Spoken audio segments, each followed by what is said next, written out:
Hello, everybody, and welcome back to Live with Roger Hansen. Today's topic is on conspiracy. This is an interesting conspiracy, though, because we're going to be going into the conspiracies that concern aliens, UFOs, abductions, specifically Phil Snyder and the story behind the secret space program. So, with that being said, I'm going to introduce Karma, my co-host, and Mr. Robot. Hello, guys. Hi, everyone. So, Hey guys. So today I've actually got Mr. Robot on here. He's got a lot of information on this, so if you want to put out some information for the first between 10 and 20 minutes, do as much reading as you can so that we can avoid the big C, you know what I mean? So later on after that we can do video footage and stuff, okay? Okay, I'd also like to have a little chat about where you and Karma first heard about the secret space program and tell our own little backstories. All right. Do you wanna start? I can get in there and do it too. Oh yeah, after that. I could start. Okay. So, let me think. The first time I ever heard about it, I'll try and pull up the video later, but Lawrence Gardner, he wrote a lot about like the Grail Kings and stuff like that, like way back in the 90s or something. And he had a video out on the secret space program, and at that time I was still a very normal person, and I kind of like bookmarked it in my head, but I didn't really think about it that much.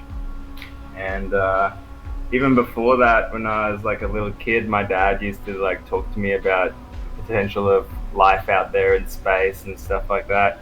But I didn't know until later on why he was doing that. My dad was in the Navy, and many years later, when I was probably in my late 20s, he got drunk at Christmas and told us a story where he saw a UFO, and while he was in the Navy, and it was doing these like impossible maneuvers in the sky. And my dad is a straight edge person, never talks about anything weird or out of the ordinary or anything like that. So that was a very big surprise to me. I'm like, why the hell have you never talked to me about this? And he's like, well, you never asked. I'm like, huh. And then I started doing my own research. I came across a lot of different speakers on the topic, especially Bill Cooper. I'll also bring a video up of him later on.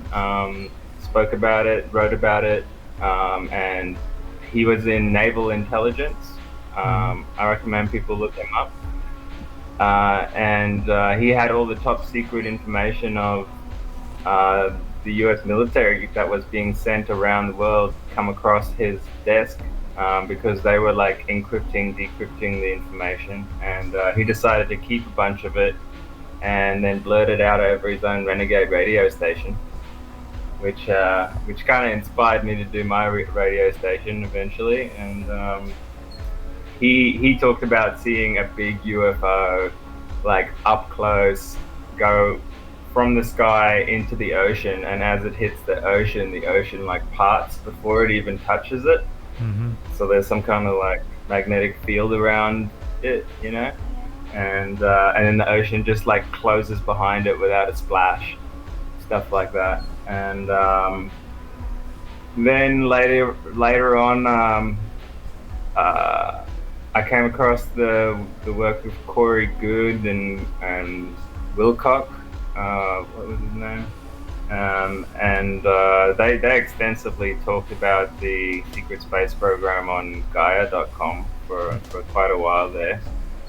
And then I ran into my partner, and she didn't even believe in aliens when I first met her, or so she claimed. and then until she met me, and then when I started like talking to her about all the evidence and stuff I've seen, then she kind of loosened up a bit, and she was like, "You know what? Something weird did happen when I was at university." She, I don't know, was doing some kind of research paper and was going through the library in Toronto, Canada, and she found these old research papers from the MK Ultra days, and she was reading them, and like they were these reports on like how these psychiatrists were experimenting on these people, and they would refer to them as him or her. And then she reckons she found some research papers that said it instead of him or her that they were experimenting on. And she reckons like her computer, like as soon as she like was accessing that database, her computer just like seized up and like basically caught on fire. The whole thing blew up. That's crazy. I'm like, interesting. so yeah, that's all I'll say for now. But that was my kind of intro to it all. Carmi, do you know anything about the secret space program or anything like that? I've watched a few documentaries, yes. Not anything I'd like to elaborate on at the time, but yeah, I've watched a few documentaries in regards to it and in the stuff that we've talked about. Not anything specific that I'd like to elaborate on currently, but Now, how long have you known about the secret space program? probably a few months. A few months. It's only been a few months. Well, besides the one that they said that Trump allegedly started, but Okay. he didn't start it. I know that.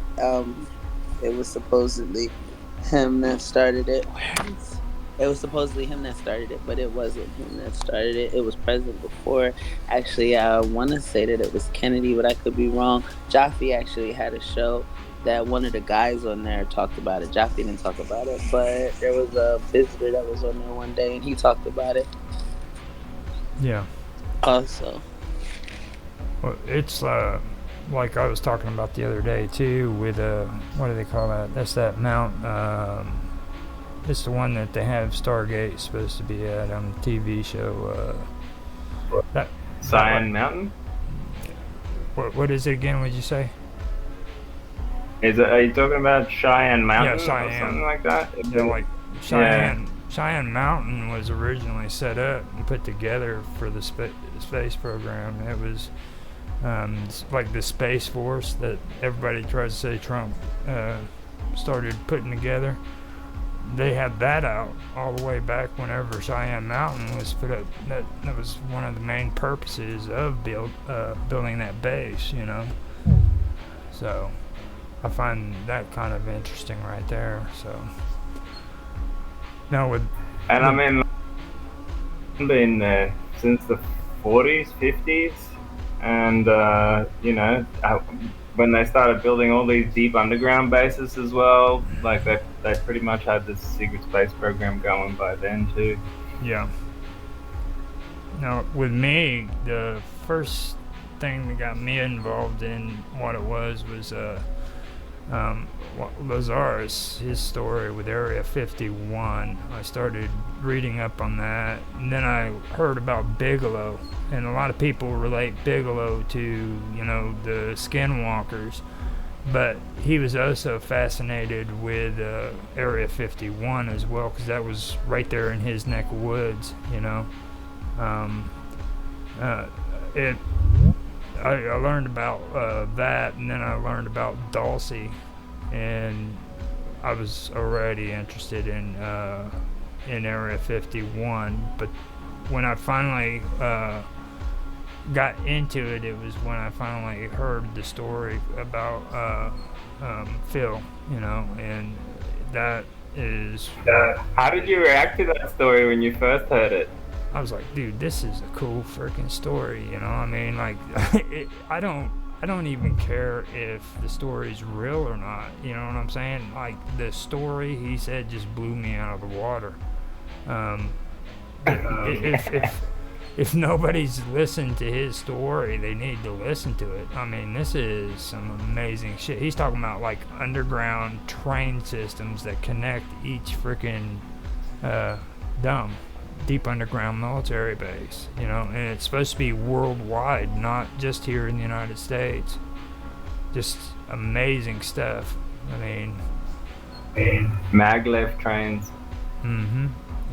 He talks about how when he started talking about how they mined it out, because he was an engineer and he had to do all that stuff, man, it was just amazing. The cutters that would cut through the rock left the edges like marble. He's like, you could see the reflection. I actually have a friend in Australia who, he's an engineer too, and he was sitting in a pub one day next to these other engineers out in outback Australia, and they pulled out some schematics for him that showed this underground base they were working on, he reckons. And so yeah, they were doing it there too. I didn't believe it at the time until I learnt more about it later on. It's pretty amazing.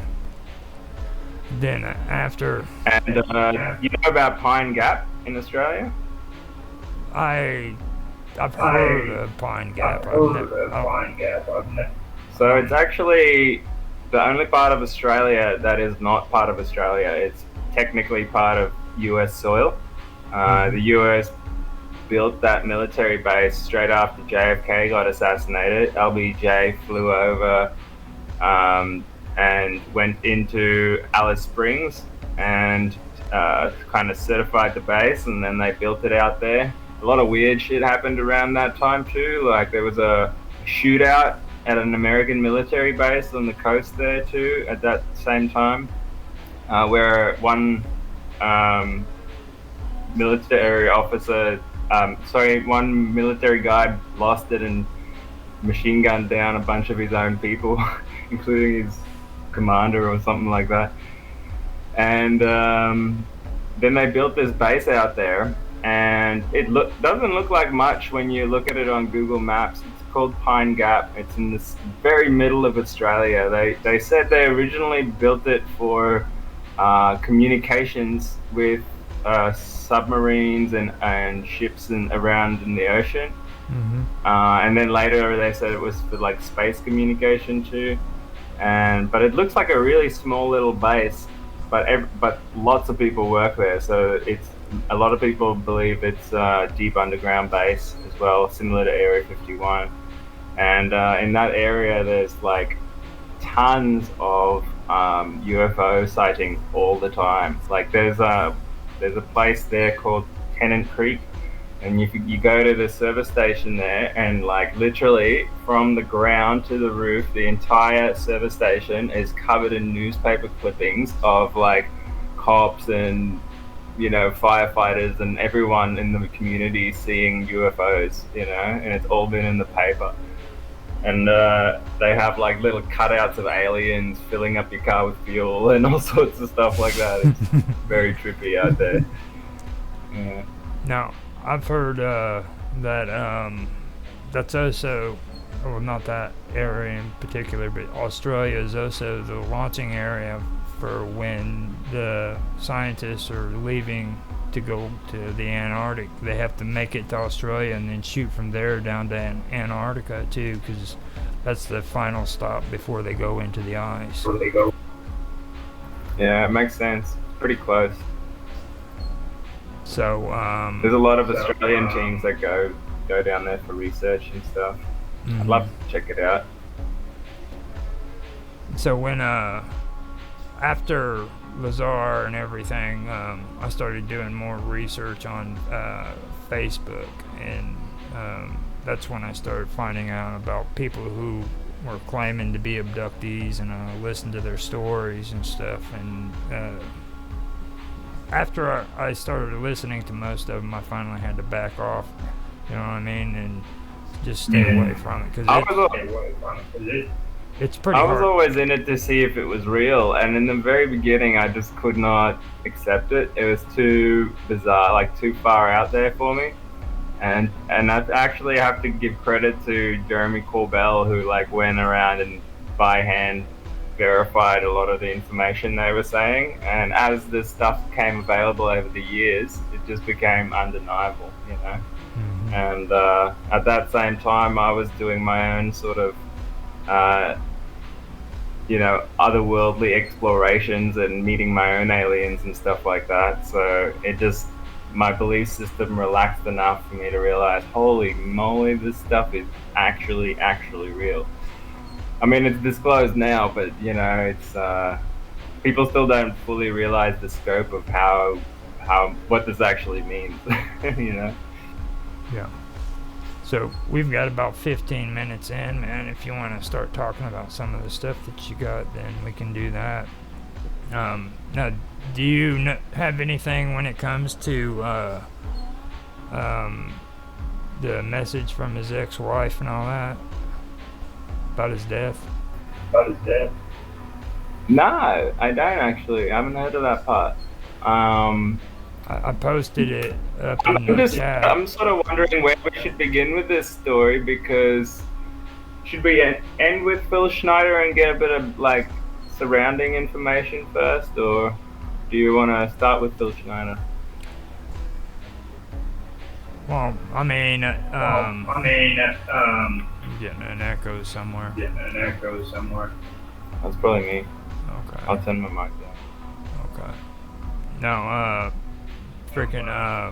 when it comes to Phil Schneider, he's an interesting story and everything. But if you want to start out with some of your space program information. Roger, I might have to leave because I'm having too many issues in regard. I don't know why all of a sudden today your show is just giving me so many problems with like everything. My technology on my phone, my technology on my laptop, my technology on my boy's iPad. So if it persists and I leave, that's the reason why. I just was going to give you the heads up. If I drop off, it's because of that. Okay. Not because I'd like to. It's because I'm being intercepted and it's starting. The boys are doing homework and it's really annoying because Men in like, Black. leave us alone.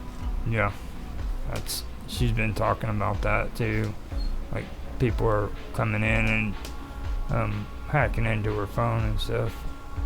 So, but if you want to, you know, share some of your stuff, and when it concerns the secret space program, and then we can have a conversation about it. You know what I mean? And we go into Phil Schneider afterwards, because, like you said, it'd be probably best to have some reference to him. Yeah, man. Sounds good. I'll do my best. So I'm gonna mute, and I'm gonna let you take the show.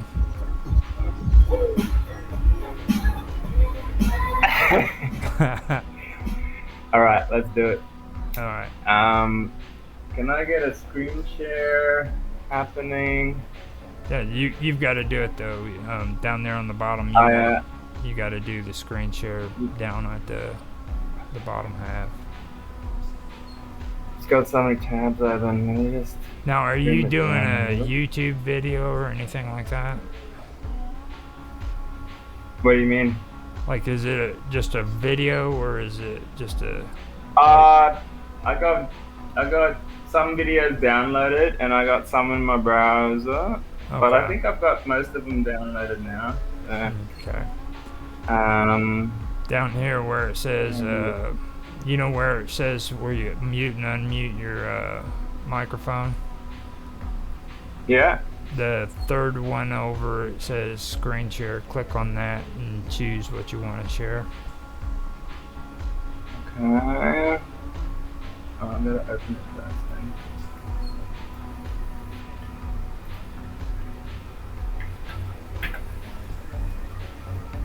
I guess I could just share the whole screen, but I'll do this one. Okay. Now we might not get no audio, so if you can kind of talk through it and explain what's going on too, if it happens that way. Okay, I hope you guys get some audio. It'd be cool. Can you see that? Nope.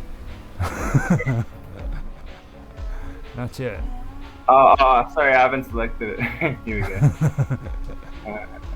And see, you're the techie between us, so this is kind of embarrassing. You know that, right? For you. Oh, there you go. He's got it. I'm muting. Okay, this might be in whatever order we come across it. Tell me if you can hear it. I can. Out of the dark night of ignorance and into the shining light of truth. Expounding reality. A population of citizens capable of critical thinking. Can you hear that, Roger? Yeah. Who don't see things as they are.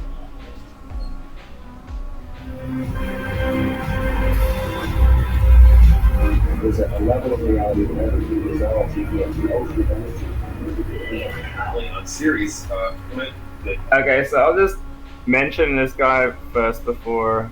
Tell me if my audio is too loud too. I'm just messing with the mic here. Yeah, see that Tony Rodriguez? This guy is called Tony Rodriguez, and his backstory is Corey Good was the first guy that came out and talked about the secret space program and how they can basically abduct your soul and put it to work on a different planet, and then make you work in a military program, or in this guy's case, a slavery program, where they make you work for 20 years and then they put you back in time, exactly the moment where they abducted you. And Corey Good was the first one that came out with that information, and then this guy and another guy came out later on and sort of verified it by speaking about the same thing. And his is quite an interesting story because he's been around for about, I don't know, 6 years now, like putting this information out, and he's just completely adamant. I recommend checking him out. You can just see it in his face. He believes what he's saying. No, he's the That's one that I was talking to in my interview, or trying to get him for an interview. I actually watched him back when he first came out on Facebook, because he's in a group on Facebook. And Yeah, right.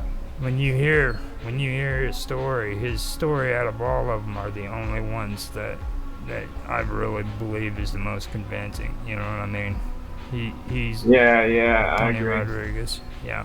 But yeah, I can You got to say- be careful in this space. There are a few like charlatans Yeah, trying to make a buck, but he's got a pretty legit his story. story lined up with a lot of stuff I read from Ingo Swann and his book Penetration. It was like his first book on remote viewing, and he remote viewed the moon as a project for the government, and basically told them about these structures on the dark side of the moon, and they were very surprised because they were just kind of testing him. They already knew about the structures, and they're like, how did you know about that? And they didn't believe him that he could remote view at first. He thought he must have had some inside information as a spy or something, and then, you know, as he revealed more information, they basically like, wow, you can do this. And then, you know, that's when the first Men Who Stare at Goats style remote viewing project started in the US, because of those early projects where he remote viewed the moon and he saw people up there already. And yeah, some of the people, from what I remember, were like just working there without clothes on, really. You know, they were just sort of like slaves fucking plugging away. I don't know if that was like in that time period or if he went back in time and saw that, but it kind of like, and then later on Farsight, the other remote viewers came out and said, yeah, like galactic slavery is a huge industry, really. Like, you know, what happens below is what happens above, basically. And yeah, so I love his story. It's so detailed, you know, and it just all the time is like really... Is this saying his story all the way through? It's sort of just a random one that I could find. I didn't have enough time to find one where he tells this. Okay. And Can you make the volume louder? We could hear it. Well, I think I'll move on because his story is so long. It's hard to find a place where he's actually No, like. if going you from want, if you one- want to, just hold on to the video because I know his story. It's pretty Okay. compelling. He's a very interesting guy. Like when you was talking about the slave labor. Yeah. Tony Rodriguez claims that it started when he was about 6, 7 years old. He was abducted, and then before he even was sent off to an off-planet, he actually had to be trained into becoming what he was. So he was abducted, then he ended up in South America. He also ended up in 2 other different locations where he says that as a kid he was literally being moved from place to place after being abducted. Then when he went off world, he had to do maintenance in the lower levels of the spaceship, and that led to him eventually being put on a base that was on Mars, I believe, where he actually had gone through a situation where he was introduced to an alien life form that was on the planet that had literally killed him, and they had the technology to freaking bring him back to life. So not only were they going back in time to put them back in the place where they were abducted, but they could also bring you back to life. If you died, you could just be restored back to life. So I thought that was pretty interesting. He also gets into the fact that as he stayed in it longer and longer, they gave him a little bit more freedom, you know what I mean, stuff like that. So it is a very interesting story. That's probably the shortest summary I can. And I also just want to say he actually verified parts of his story by going to the places where he was captured, where he was kept, where he worked, and all sorts of stuff like that, which was like back in the 80s or whatever the time period was where he was taken to, and all of it checked out, you know, and that's why he's so adamant in his story, because he kind of like verified all these places and people and stuff that he interacted with during his time in the space program, you know. And it seemed to intertwine with the the child trafficking, slave labor thing on this planet too, and where he was part of like he was basically owned by some rich guy in Seattle for a long time. Mm-hmm. And he went and verified that too, that those people existed, and went to their house and stuff like that. So yeah, this whole thing has got a bit of a weird, deep underbelly as well. Yeah. And that kind of leads me to this other lady on the screen, Laura Eisenhower, which is the great granddaughter of President Eisenhower. So she's got a lot of like street cred from that, and she's come out and said all sorts of interesting stuff about the secret space program, how she was approached by some government people to go to Mars as a program, the base on Mars, as if the base already exists, you know, and she's been sort of blowing the whistle on that and a bunch of other stuff for, I don't know, about 10 years now. She's a weapon out there. I didn't actually know these two had met until now. Well, I didn't even know that Tony Rodriguez had gotten popular, because back when I was watching him, it was... Yeah, me neither. He's just been working Roger, hard do at you it, hear really. your sound in the background? Yeah. Like everything, all of how come both of us are echoing all of a suddenly today? Do you hear me echoing and then I hear you echoing? Like it's never this issue, but do you hear how horrible the sound is? It's like a lag, and then you're saying Oh, the you should same have thing spoken up. twice. It's probably me. Yeah. You're making us do that. So are you hacking our stuff? Because how can you have any type Nah, of I don't have experience that I don't have involves us? headphones on, so that's why It's I've got the a speaker it's the in behind me. sound. Whenever I say something, it But echoes into it. Well, no but one it's said not anything even about when he echo. talks. Otherwise, It's I would have. only Okay, when hold we on a sec. talk. I'm gonna try and get my headphones in. Now the echo is usually caused from the feedback whenever his speakers are playing and he's got them close to his mic. It'll whenever I talk, it'll cause it to give feedback into the microphone. That's the bad part about not using headphones is because you can get that. Okay. You there? Is that better now, I'm not Kama? using headphones either. That's Yeah. why I thought that's strange that you're saying it's because Okay. of headphones, but Well, I've Yeah. got a table Yeah. mic. I've got a table mic, and if I had it sitting out on the table, it would cause the same exact thing. It's just like, Is it better now? yeah, I can hear you yeah, good. no, it's better now.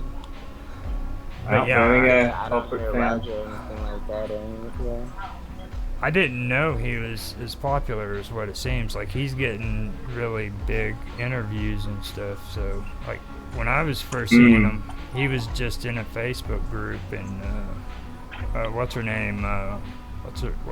Eisenhower's granddaughter, right? Yeah, Laura Eisenhower. Yeah.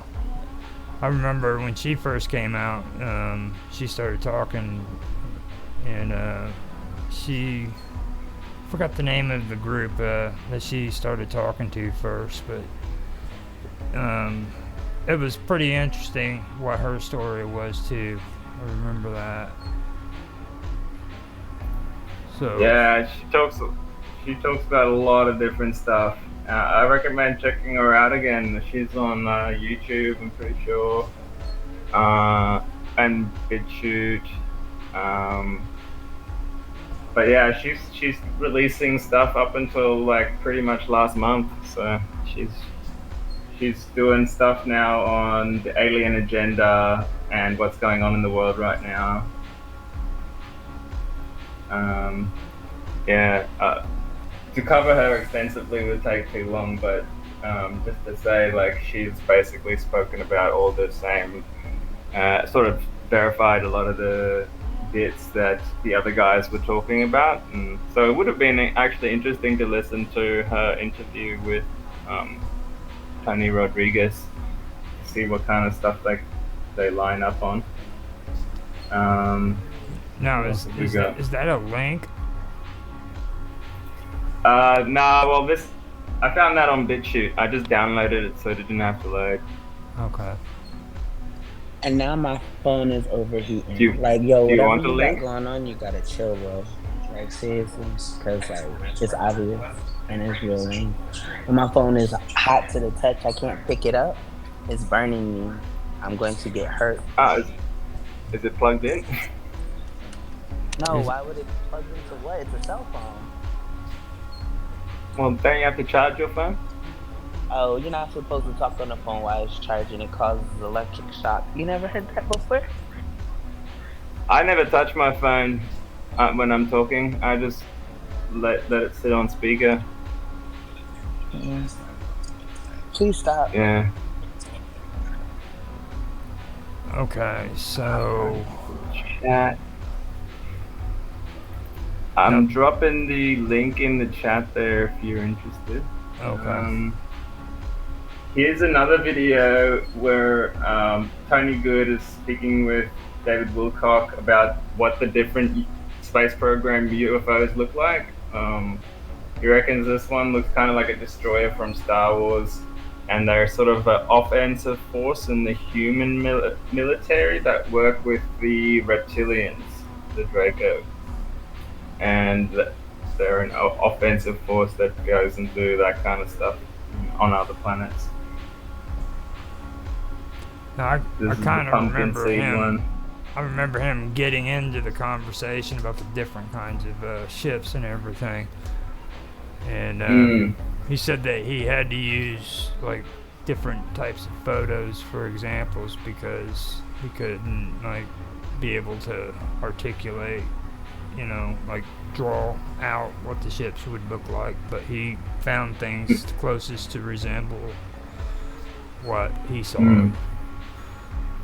So like, if you notice that these are some kind of photos, all I'm saying, on the internet, just realize that's why he's doing that. And a lot of them do that. Like they'll use examples like this is what it looked like.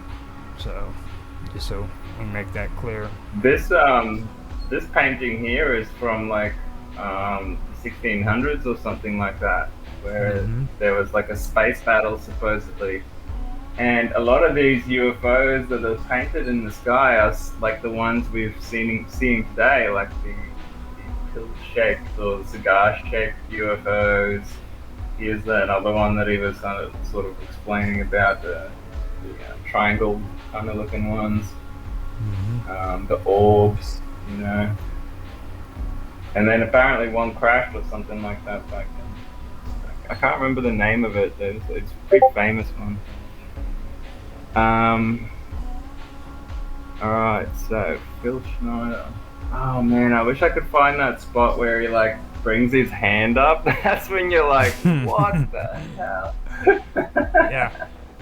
And just so everybody's aware too, Phil Snyder has his fingers on his hand that are completely gone, and he says that was because of what happens to him in the story. So, well, I think he covers it. Hopefully, if that's the same interview. So. Yeah. If you want to speak for a little bit, I'll try and find it. No. Roger, I have a question. Yeah. I have a question for you. So these people are supposedly connected to the secret space program, or do they have other information that kind of correlates with the findings of the secret space program? Well, Tony Rodriguez claimed that he was abducted, and basically... That's the guy you said you reached out to, right? Right.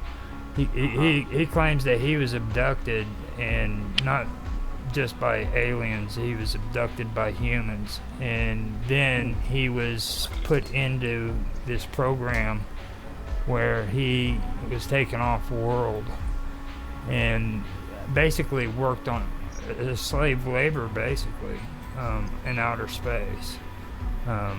And there's other people too that claim that that's happened. And they also claim that their minds are taken out of their body and transferred into like cyborgs.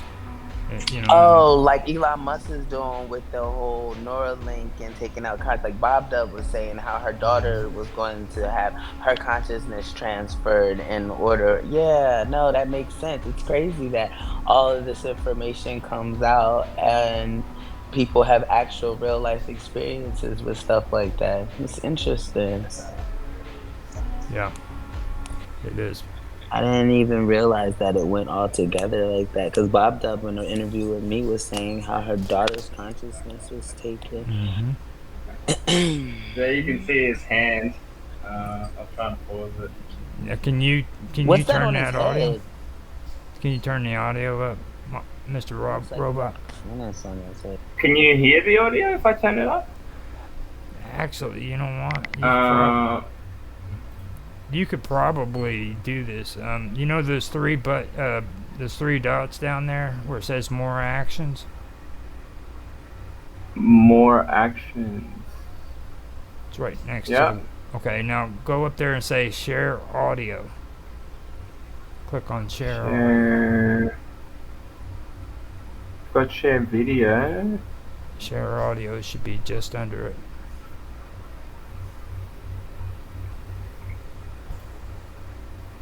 Got noise suppression, show whiteboard. No, I don't have a share audio option. Okay, hold on a minute. Alright. Maybe I don't have permission? Give me a moment, real quick. Couldn't share system. Okay. It's something's not checked in the settings.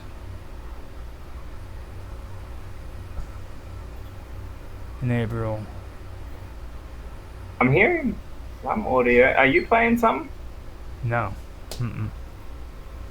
No. Let me try it now and see what happens. That's where my audio coming from.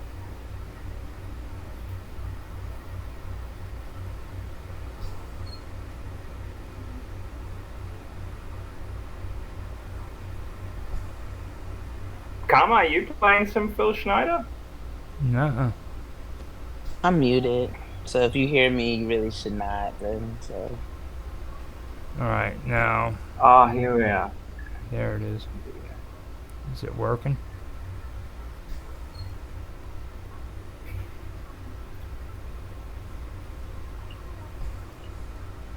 So, You need for to... people that aren't familiar with Phil Schneider's story,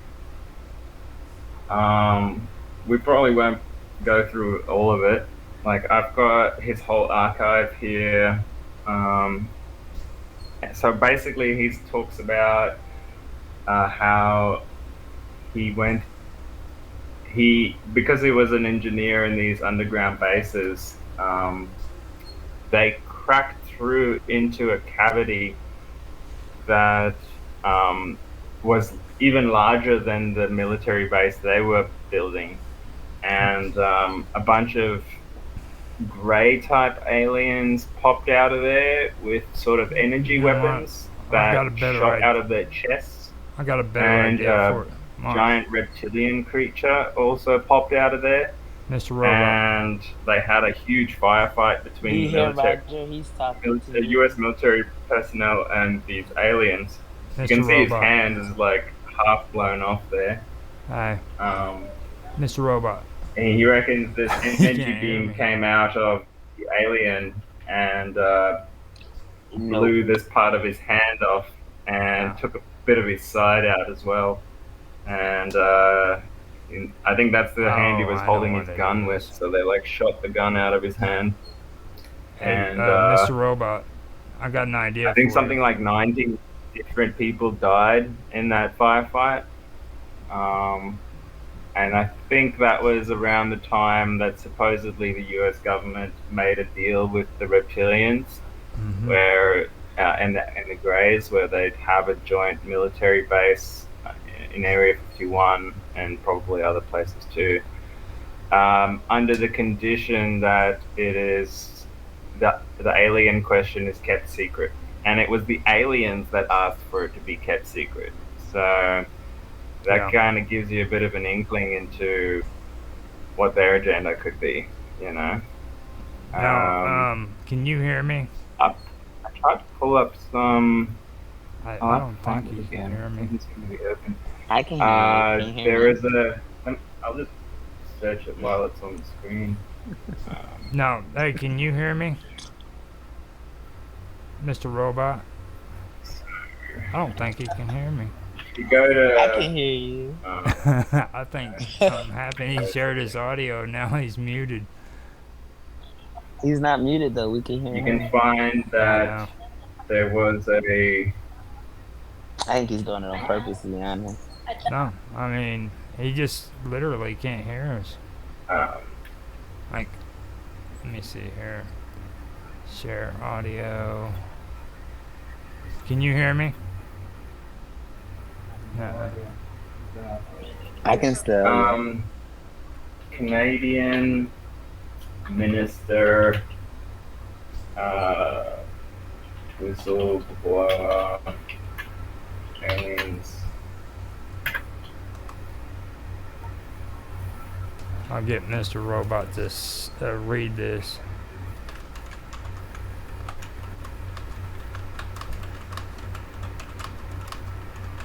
Tell him to read the link I just posted. I don't think he can hear me.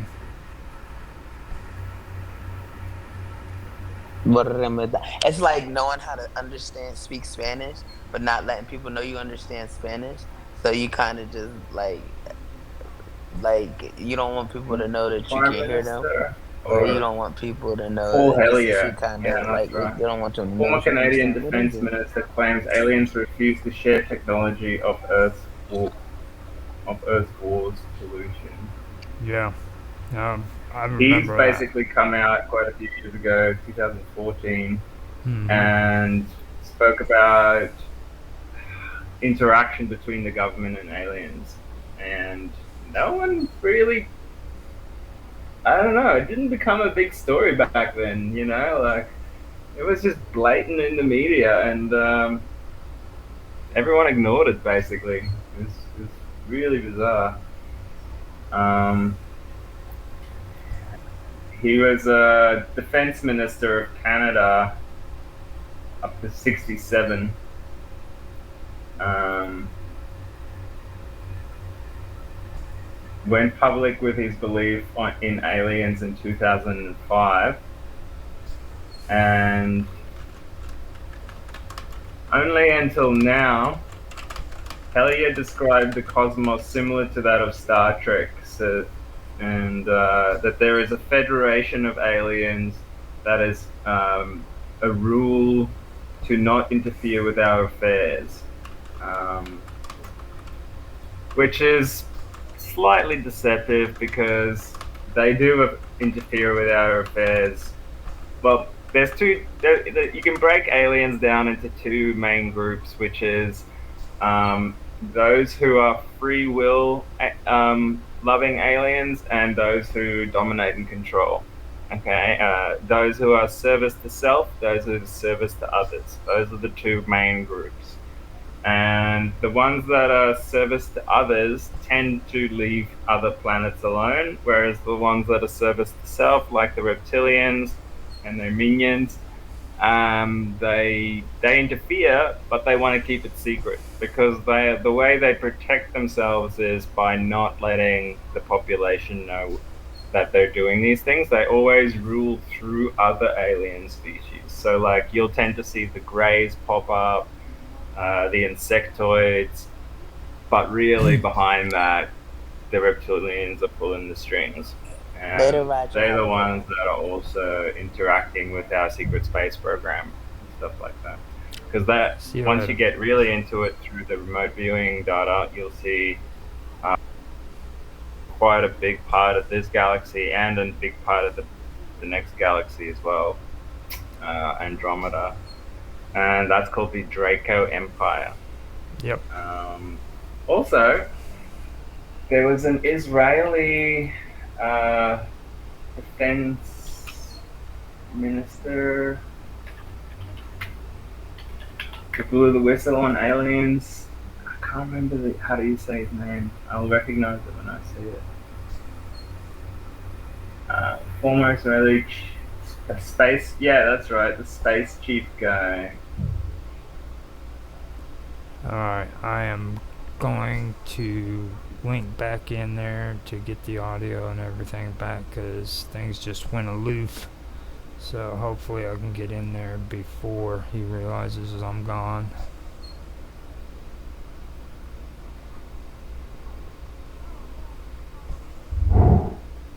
Alright, sorry about that. Can you hear me?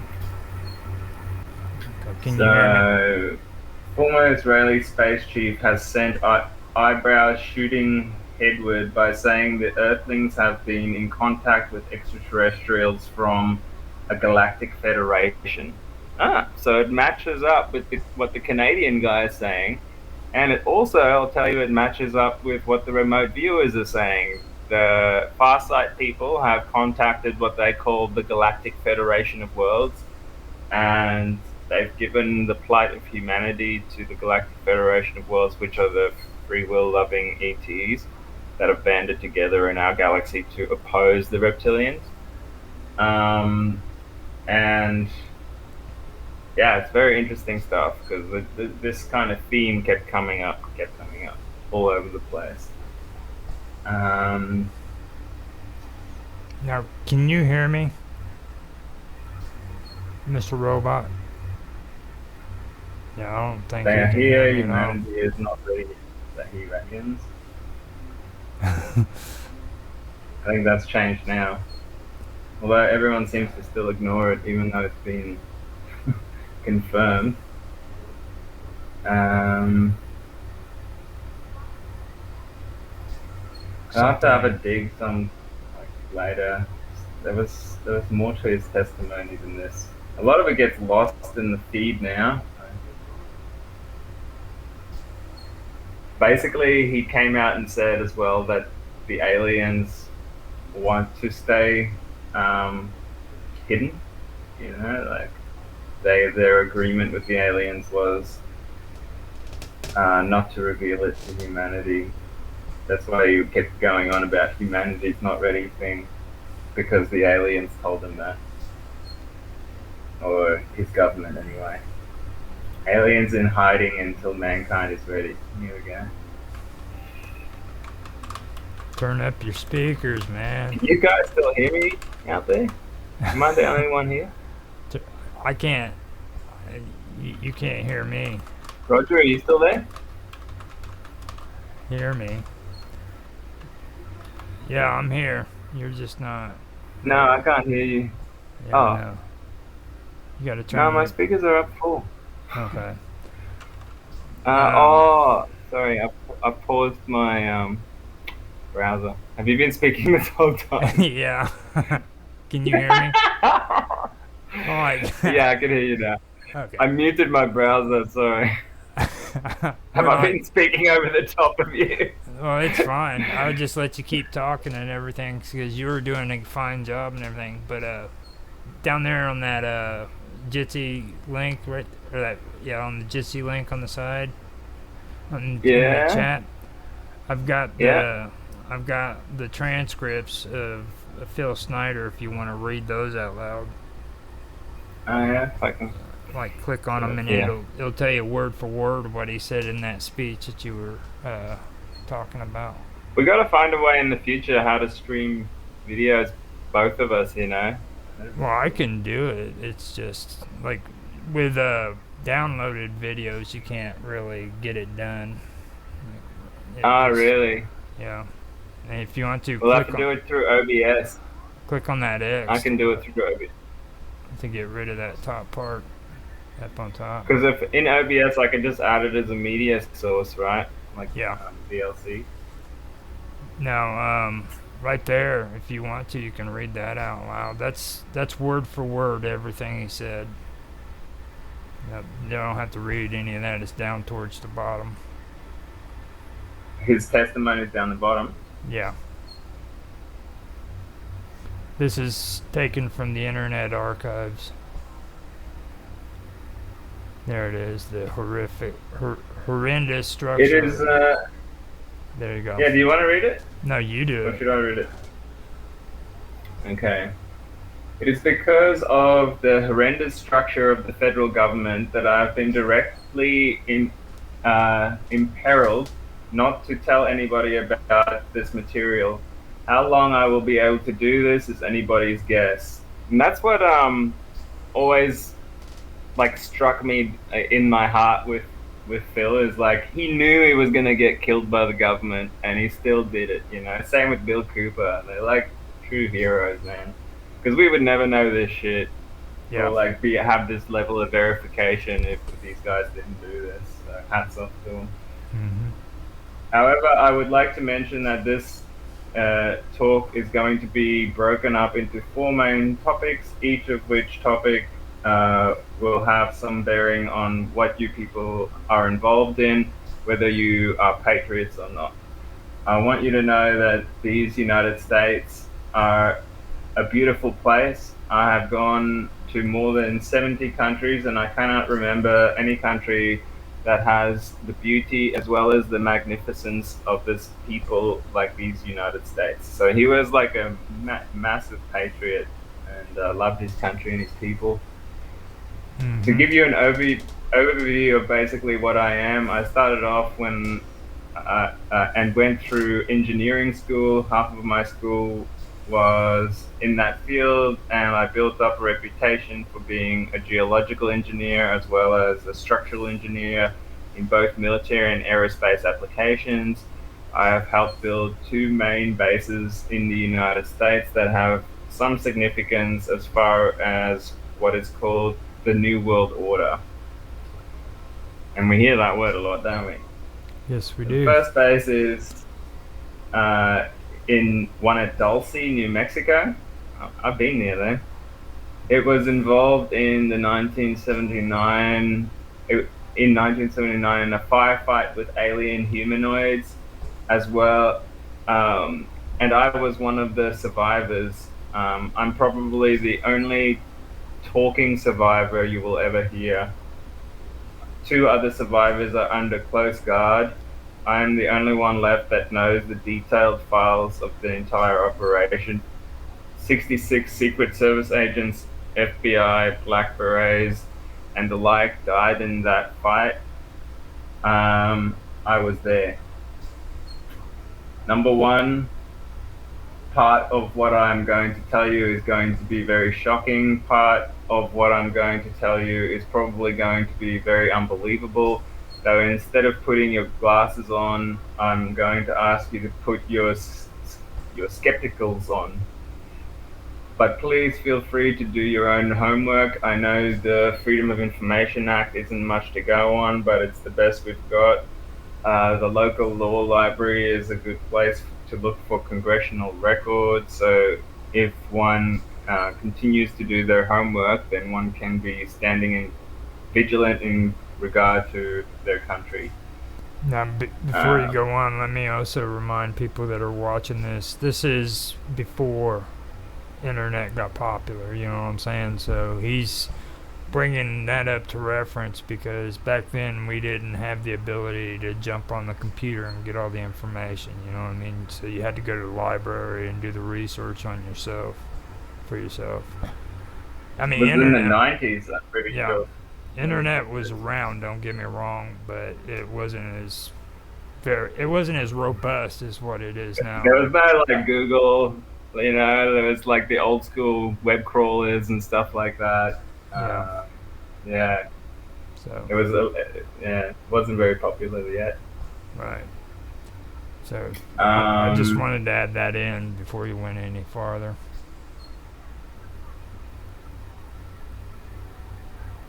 I just want to skip some of the intro stuff. They have been building these 129 bases day and night unceasingly since the early 1940s. Some of them have been built even earlier than that. These bases are basically large cities. Wait, I just had an idea. Instead of people reading with me, I can play him. I can play him talking while I read on the screen. Yeah, you can. Just so you can't hear that, right? And right. You can play him and just read it. So they've been building these 129 bases. Some of them were built earlier than that. These bases, earlier than the 1940s. These bases are basically large cities connected by high-speed magno-levity trains that have speeds up to Mach 2, so twice the speed of sound. Mm-hmm. Several books have been written about this activity. Al Balick was my only copy of one of them. Richard Sounder. Interesting. I didn't know about that. I remember him saying it. I just didn't. I'm going to quickly try and search those books. No, you got to remember too, in the actual video, it was really hard to kind of pick out what he was saying because Phil. Yeah. Phil had a really hard time with like expressing himself. You're actually easier to understand than what Phil was sometimes. So he would. You know, well, you know what I mean. You've listened to the video. Well, yeah. I mean, he gets emotional and stuff through it, and the recordings are pretty old too. So. Yeah. But anyway, I can't immediately find those books. He worked in a number of government agencies on deep underground military bases in and around where you live in Idaho. There was 11 of them. Um, the average depth of these bases are over a mile, and they are basically whole cities underground. They are between 2.6 and 4.2 cubic miles in size. They have laser drilling machines that can drill a tunnel 7 miles long in one day. Ah, yeah, that's Yeah. insane. Mhm. The Black Project sidestepped the authority of Congress, which we know is illegal. Right now, the New World Order is depending on these bases. If I had known that at the time that I was working on them that the New World Order was involved, I would not have done it. I was lied to rather extensively. Basically, as far as the technology is concerned, every other calendar year that transpires, military technology increases by about 44.5 years in 1 year. That's why they're so far ahead, folks, is because the further ahead you get, the further you develop. And because they're also sharing technology with aliens, they can progress many, many times faster than the plebeians up on the surface like us. So I remember my housemate's dad worked for the Australian CIA. They're called ASIO. And at that time, in around 2001 kind of time, he told me his dad told him that the latest technology that we've ever seen on a movie, they're at least 30 years ahead of that, and that was back then. So if they're progressing at a rate of 44 years a year, they would be hundreds of years ahead by now. So Mhm. then there's no surprise that we're seeing freaking anti-gravity craft, and UFOs. just been covering it up for a long time. See, it's Anyway, like I continue. the, Oh yeah, sorry. whenever I was living in Arizona, I had to straighten it out with John too, because I've told you in the past that I haven't seen UFOs and stuff, but I mean I wasn't technically right about that. Like I seen something once, you know what I mean, and that was in Arizona, Yeah. and Oh wow. we Yeah. we That's live that's next. where I saw one too, actually. We lived next to And a base called Williamson Air Force at the time, and now it's Gilbert Airport. But at the time, it was an Air Force base, and we lived on a dairy farm, and it was one of those triangular ones, you know. And back then I didn't think anything about UFOs, but my sisters, man, they would always point it out after we seen that, because we all were there together and seen it, but the thing that was weird about it is we didn't see or we didn't hear anything. You know what I mean? It was floating up there in one place, and there was no noise. There was no engine. There was nothing. There was no sound of a jet. And it was just there. So, but my one was actually in New Mexico, and it was probably about 40 kilometers away from Area 51, in the town called Carmine. It'll come to me in Taos, New Mexico. Near that place, I climbed up this mountain, and I actually smoked some Colorado river toad up there, and this bloody. But before that even happened, I climbed. As I was climbing up this sheer cliff, I had a backpack on, and I slipped and I almost fell off this cliff, and managed to grab on, and I was like, "Fuck this! I'm gonna die. I should go back down." And as I looked around my shoulder, I saw this light in the distance, just appear out of nowhere, flash 3 times, and then disappear. and then like a minute later, a helicopter just zooms real fast over that exact same spot coming out of the distance.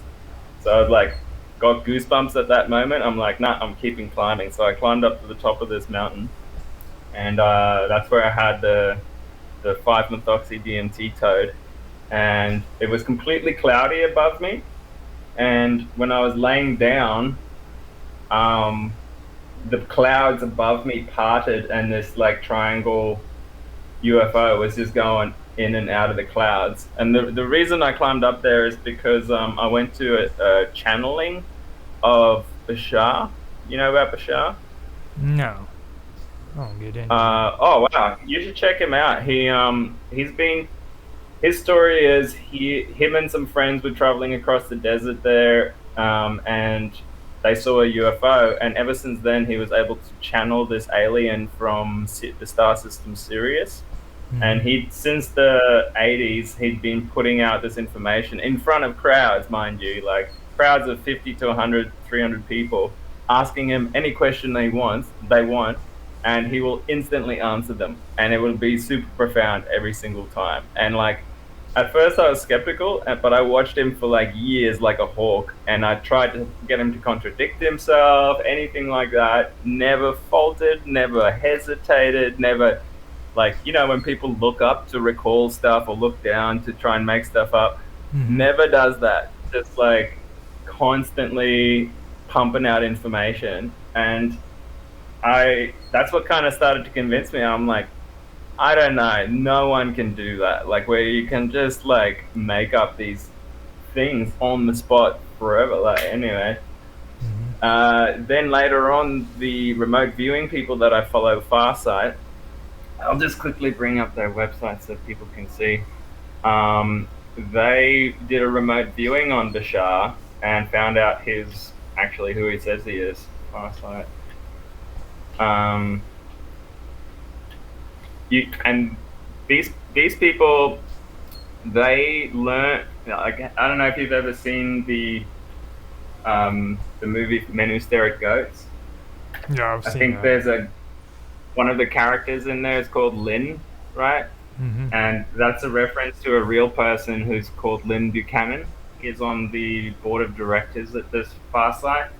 And Courtney Brown is the director, and he designs the project. He studied sociology and a few other things at university, and they've got a whole project on the secret space program, you know, and they can find out information that we can't find out because they can penetrate back in time, look up any location they want, and they can even probe into people's brains and find out what they were thinking, what they were feeling, all sorts of stuff like that. So you get some highly detailed information from this, and they do now space mysteries, galactic mysteries, and they do Earth mysteries as well. Stuff like Noah's Ark, Göbekli Tepe, the Eye of the Sahara, Nazca Lines, Sodom and Gomorrah. You know, they do like really cool stuff and like find out epic things. And more often than not, aliens are somehow involved.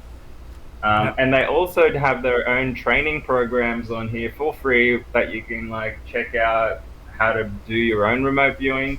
Now, before you go further with that, you might want to explain to people what remote viewing is too, because like I know we've mentioned it before, but like if anybody sees this video, kind of explain to them what you're referring to. Remote viewing is a perceptual process that all humans can do. It is basically a sixth sense that we have. So, you know, when people claim to get a funny feeling that something bad is going to happen and then it does, you know, that's kind of you remote viewing into the future and getting a warning from your higher self. And if you have the ability to quiet your mind enough, you can get information from a higher level that transcends time and space, okay? Because the world exists on all dimensions at once, and we're only in the third and fourth dimension right now, and that is time and space. But like, if you go into dimensions higher than that, time and space just becomes a location, and you can travel anywhere in that location of time and space. If that makes sense. So, you know, I recommend people who have never heard of remote viewing before watch the movie Men Who Stare at Goats, and then check out Farsight on YouTube. It's just youtube.com/Farsight, FARSIGHT. And Courtney Brown there, he's really good at explaining this kind of stuff and like talking about the different types of projects they do. It is fascinating stuff. And if you're really, really interested in it, I recommend trying out their video service, farsightprime.com, where they release their full projects and their full training programs and stuff like that. And they go right into like, which aliens are there? What are they doing right now? And what I was about to say, this is the coolest part, right? This has only been discovered in the last 2 years or so, where they found out that the reason we're not seeing UFOs all the bloody time is because they're using stealth technology, right? And if they have figured out a way now to circumvent the stealth technology using modified cameras, and basically they can film any UFO on demand. So you can go out with a camera pointed at the sky and film at a certain frame rate. I think it has to be over 125 frames a second, because these things go like 35,000 kilometers an hour, which is 20,000 miles an hour. So you got to slow the video down like 20 times, and then you can see it in infrared. Okay, and they've been documenting it for the last year now, releasing their videos all the time, and teaching people how to do it themselves. So other people have now done it too, which is cool. So anyone can literally, and the guy who taught it to them, the first time he pulled it off was he just took one of those 3D glasses with the red and blue, you know, eye bits. And if you put the red and the blue over the top of each other and you put that over your phone's camera, you can actually, with a good phone camera, you can capture UFOs as well. So, Yeah. But they've got all that information on their website if you want to get right into it. If you got a good DSLR. I tell you what, man, they talk about a lot of amazing stuff when it comes to this stuff. Like with Phil Snyder right there, he was showing the material that he had in his hand. Now, he went around when he was going to each location and telling everybody his story. He was showing these things, and he was telling them that he was actually using this material in his construction and everything. And like right there, if you notice his hand, how they're missing, he had issues with his hand, or his hands, period. He actually lost some fingers. I don't know for sure if it was because of was it because somebody tried to kill him, or was it done before that? Yeah, it was a gray alien. So yeah, okay, go ahead, say the story. So I'm about to actually read it. Let's see, like, here it is, the Firefighter Dulce base. Okay. Back in 1954, under Eisenhower administration, remember Laura Eisenhower talking about this shit? That's when this happened. The federal government decided to circumvent the Constitution of the United States and form a treaty with alien entities. Unfortunately, they weren't the good guys.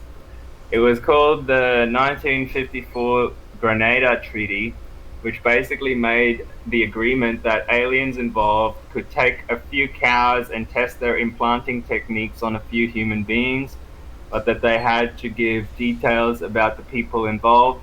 Slowly, the aliens altered the bargain, and they decided they wouldn't abide by it at all, because they weren't the good guys. Back in 1979, it was the reality that the Firefighter Dulce occurred quite by accident. I was involved in building an addition to the deep underground military base at Dulce, which is probably the deepest base. It goes down 7 levels over 2.5 miles deep. At a particular time, we had drilled 4 distinct holes in the desert, and we were going to link them together and blow out a large section at a time. My job was to go down the holes and check the rock samples and recommend the explosive to deal with the particular rock. As I was headed down there, we found ourselves amidst a large cabin that was full of outer space aliens, otherwise known as large greys. I had shot 2 of them.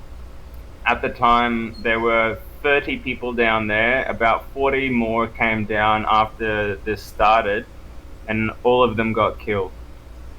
We had surprised the whole underground base of existing aliens. Later, we found out that they had been living on our planet for a long time, perhaps millions of years, which means they've technically been here longer than us, folks. This could explain a lot of what is behind the theory of ancient astronauts. Anyway, I got shot in the chest with one of their weapons, which is a box on their body that blew a hole in me and gave me a nasty dose of cobalt radiation. Mm-hmm. I have had cancer because of that. I didn't really get interested in UFO technology until I started work at Area 51, north of Las Vegas. After about 2 years recuperating after the 1979 incident, I went back to work for Morrison and Knudsen, EG&G, and other companies. At Area 51, they were testing all kinds of particular spacecraft. How many people here are familiar with Bob Lazar's story?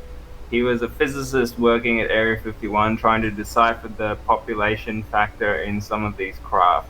Propulsion factor. Lazar's story was really interesting. There's a really good documentary out on it on Netflix now that Jeremy Corbell made.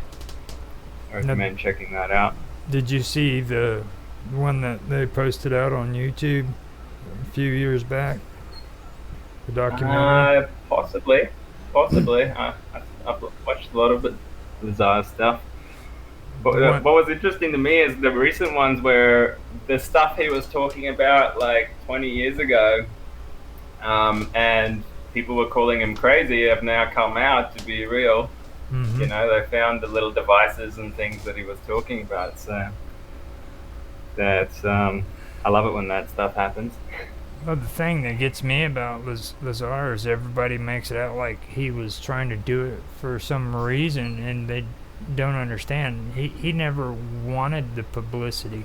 I mean, he despises it even to this day. He doesn't want people to bug him at his house and ask him about the aliens and shit like that, you know? Yeah, that's right. Yeah. I mean, he was always very reluctant. Yeah, he was always a private person. He still is a private person today. He doesn't go on TV shows and stuff like that. I think he's had, 3 interviews? I think he just did one recently. Yeah. Corbell. You know, he's very... Otherwise, he's just a geeky scientist working on his science projects, you know? Yeah.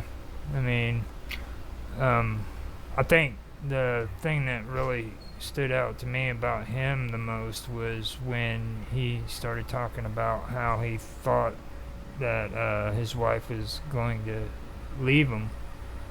Or no, he was freaking out because they were following him around, and he thought they were going to kill him. And what it was is they were listening in on his phone calls while he was working at Area 51 and realized that his wife was cheating on him. So they turned around and started following him because it was considered a security risk, and they didn't want him freaking out and killing his wife or somebody. So they were following him around, and Lazar thought he was going to freaking get killed because he noticed they were following him. So he decides to get an RV, and him and his buddies go out to see all these aliens taking off and landing in Area 51. And the next thing you know, they're surrounded by all these freaking security people. You know, it's just, it's a completely amazing story.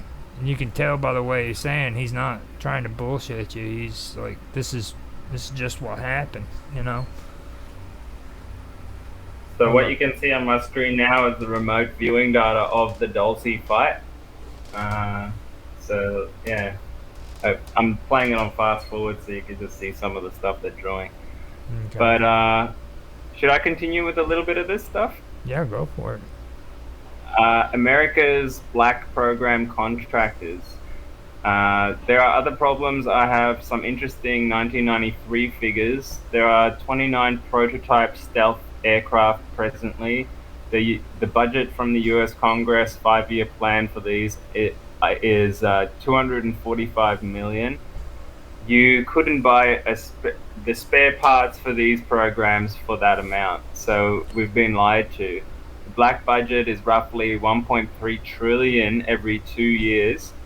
Trillion is 1,000 billion. $1 trillion weighs 11 tons. The U.S. Congress never sees the books involved with these clandestine pot of gold.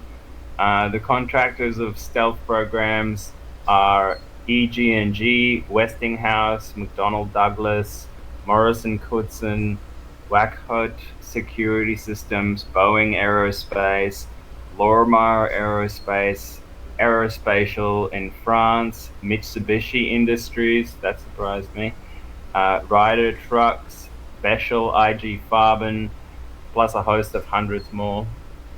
How do they keep this stuff a secret, when there's so many people involved? That's crazy to me. Yeah, no. Is this what we are supposed to be living up to as freedom-loving people? I don't believe so. Okay, I'll just do this little bit, which is Star Wars and the apparent alien threat. Still, 68% of the military budget is directly or indirectly affected by the black budget. Star Wars relies heavily upon, and remember, Star Wars came about way before Space Force, right? That was during Reagan's era, wasn't it? Mm-hmm. Ronald Reagan. Star Wars relies heavily on stealth weaponry, by the way. None of the stealth program would have been available if it had not been taken apart, crashed alien discs. None of it. Some of you might ask what the space shuttle is shuttling.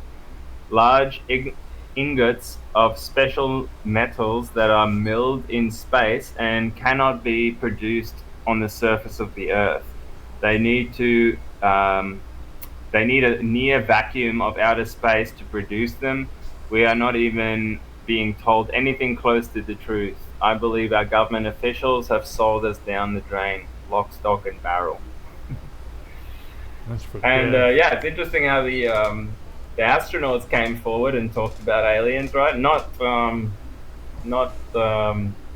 Neil Armstrong. Sorry, what's his name? Not there Neil was Armstrong. Neil Armstrong. You're right.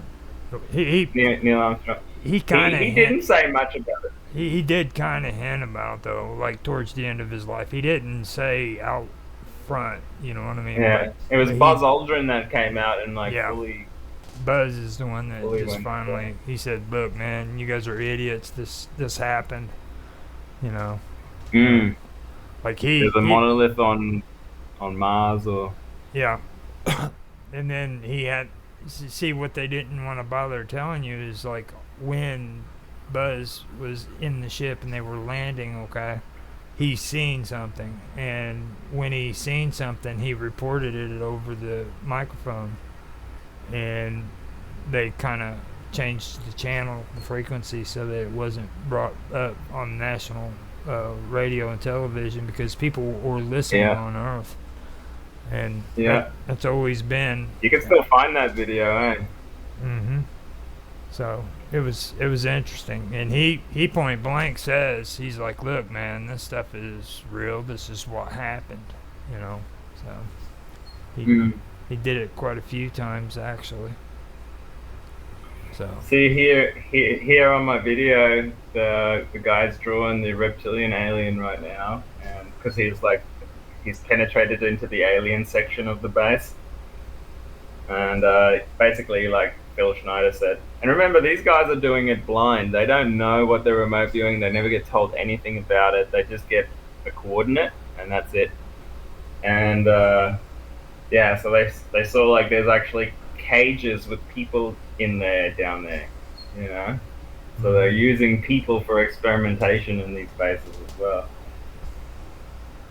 That's what happens when you make a deal with the bad guys. yeah.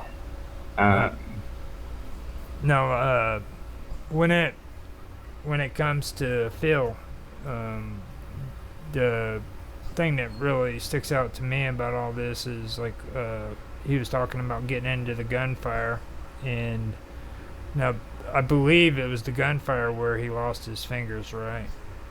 Whenever they pulled him out. yeah. So like one of these gray aliens had a little box around on his chest, Yeah. and he could just basically move his hands and shoot out a plasma beam out of this box, and that's what like went straight through him, basically knocked his hand off. Yeah. Now, And this here is the exact moment. This is Phil probably standing here, or like down here, who knows. yeah. But they burst through the wall, and most of them were actually humans, right? Like there was a bunch of like humans in black outfits, and a couple of gray aliens, and like one or two reptilians, right? So it makes you wonder, like, who are these humans working with the aliens against us, you know? And you see that quite a lot, actually, where they're these dark, like Men in Black, basically. You know, they're wearing these dark military outfits. Yeah. This reptilian got shot. Let's see This one. the guy with the weapon right there. Okay, he was actually the one who saved Phil Snyder's life. He actually says, Yeah. gives credit to him in his speech. He says that if it wasn't for him, I would be dead. And I think he Yeah.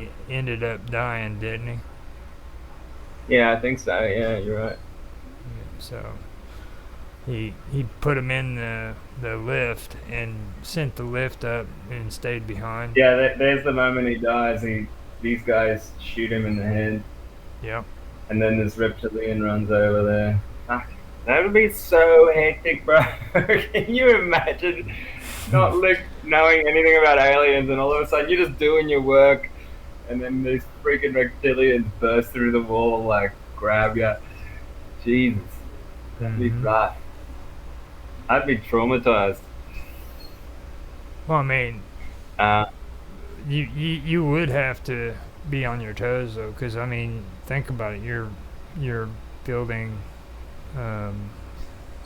DUMBs at Dulce.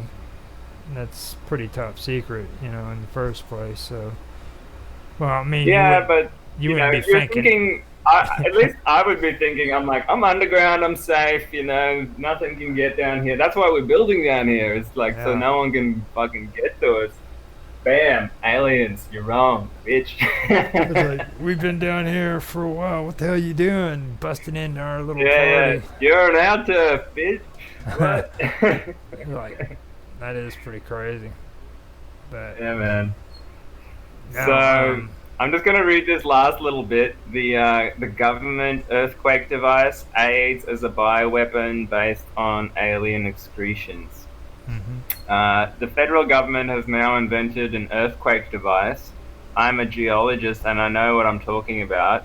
With the Kobe earthquake in Japan, there was no pulse wave as in a normal earthquake. Well, that's a good thing to remember. If there's ever an earthquake with no pulse wave, be very suspicious. None. In 1989, there was an earthquake in San Francisco. There was no pulse wave with that one either. It is a Tesla device that was used for evil purposes. Black budget programs have subverted science as we know it. look at AIDS, invented in the National Ordnance Laboratory in Chicago, Illinois in 1972. It was a biological weapon used against the people of the United States. Yeah, and that's true. It did actually like originate in the United States. They could never explain why AIDS was there first in the 70s, late 70s. It was supposedly pushed out in the Hep B vaccine. They put the AIDS virus in the vaccine and started giving it gay people and black people and stuff like that because they were undesired populations at the time. Well, see, The reason with sorry. that though, I kind of get like I have my theories on that too, because like when AIDS came out, if you actually think about it, that was also the same time period when crack came out. Like it came out right around 1982, you know, when it hit hard. And for me, I think that it's just a little bit strange that freaking crack cocaine became an epidemic, which was and is still a serious issue. You know what I mean? And Well, then- that was also a CIA project for the black budget. So Exactly. that's when they were overthrowing all those governments in South America, and I actually met some of the people that worked in the ports in Guatemala, and they were telling me they were inspectors in the ports, and they were telling me how they were finding all this cocaine in the American side in these banana shipments, right? And then they were going straight to Florida. No one could say shit. Even when it got found, they just got told to hush it up. And it was all American crews that were doing the deliveries and stuff like that. And supposedly, that's after that they took that cocaine basically straight to Bill Clinton. No, they took it to black communities in the U.S. so that they could basically criminalize them so that they have an excuse to keep them under control. See, it's very similar to how the US fights like wars now, where they fund the terrorists and then they have an excuse to go in and shoot them and take over the country, you know what I mean? Exactly. So, yeah, same And, old strategies. the AIDS epidemic, you know, like I remember AIDS hit maybe, I mean, I'm not saying when it was 78, started, I think it was the first case, and but like in 82 was when it freaking became big. I mean, it was like right when 82 hit. I remember within a year, it was like all of a sudden the AIDS epidemic, and then freaking crack cocaine. I mean, crack cocaine hit so hard that I was living in Florida, and they made a news broadcast about it. You know, where people were like talking that this is a new drug that's hit the freaking United States shores, and it became a big problem. Like within the first 4 or 5 years, because it flooded the United States. Like cocaine at one time was the rich man's drug.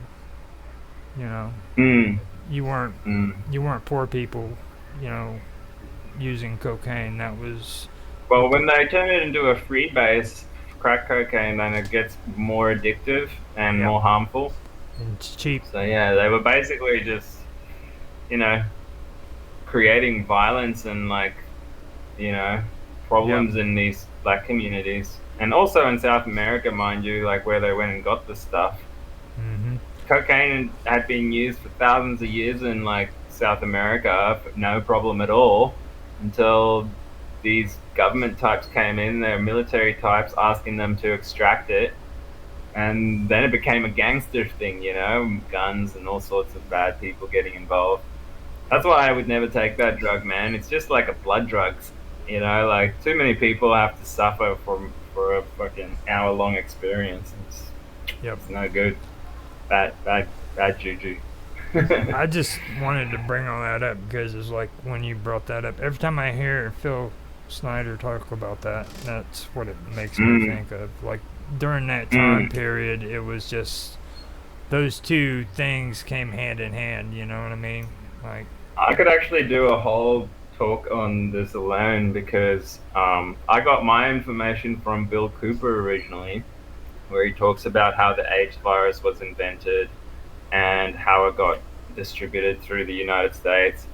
And actually, I know a lot about African history too, and they did the same thing in Africa where there was a paramilitary group in South Africa called SIMAR, and they basically got hired as like mercenaries to pretend they're doctors and go into black communities all over Africa distributing vaccines with AIDS in it. That's why AIDS became so huge in Africa so suddenly. It's because these evil motherfuckers basically spread it intentionally, you know? Yep. And because, Have you ever heard of the Russian experiment where they wanted to use apes as soldiers? soldiers. Yeah.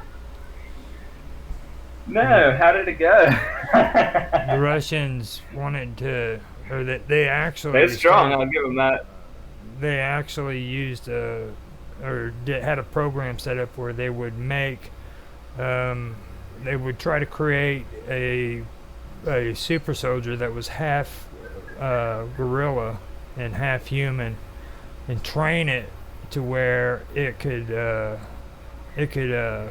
fight for them. Okay, so they actually went out. You idiots! They God damn you! God damn you all the hell! they actually went out and got women and impregnated them with ape. What the fuck? Yeah. Did it work? No, it didn't work. I'm sure. That could have been a slippery slope to Planet of the Apes situation, you know. But hey, I mean, maybe it did work. I mean, you never know. I've seen some ugly dudes out there. It could have worked. No. I'd believe it. The reason why I brought that up was because there was another scientist, I believe, who was in France, and he was in the habit of putting monkey foreskin on men's penis so that freaking they could perform better with their wives. Okay, and he What the hell? Don't we have our own foreskin? What the hell do we need an ape foreskin for?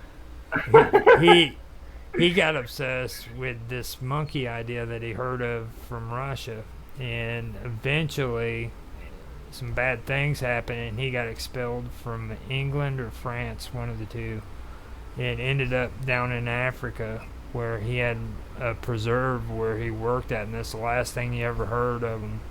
And see, that's what I think a lot of that research came from, was because of all that. I could actually pull up the information if you want to know about it. It's a really big conspiracy, actually. Russian, send me a link. Yeah, Russian ape man. So I'm just gonna finish this in the meantime quickly. Okay. 72. It was a biological weapon to be used against people of the United States. The reason I know this is that I have seen the documentation by the Office of Strategic Services. I think that's what Bill Cooper got it from too, which is, by the way, still in operation to this day through the CDC in Atlanta.